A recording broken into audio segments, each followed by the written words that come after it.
بسم اللہ الرحمن الرحیم۔ السلام علیکم ورحمۃ اللہ وبرکاتہ۔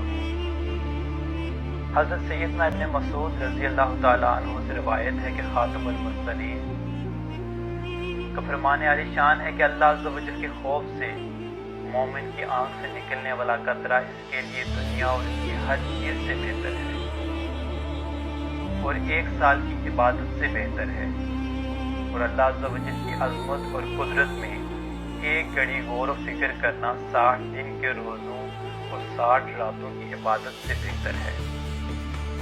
سن لو کہ بے شک اللہ عز و جل کا ایک فرشتہ ہر دن اور رات میں ندا کرتا ہے کہ 40 سال کی عمر والو فصل کاٹنے کا وقت آ گیا، 50 سال والو حساب کی تیاری کر لو، 60 سال والو تم نے آگے کیا بھیجا اور پیچھے کیا چھوڑا ہے، 70 سال والوں تمہیں کس چیز کا انتظار ہے؟ کاش کہ مخلوق پیدا ہی نہ ہوتی، اور اگر پیدا ہو گئی ہے تو کاش اپنا مقصد حیات جان لیتی، پھر اس کے مطابق عمل کرتی۔ خبردار، قیامت تمہارے قریب آ گئی، ہوشیار ہو جاؤ۔ کہ حلیۃ الاولیاء میں یہ حدیث حضرت ابن مسعود رضی اللہ عنہ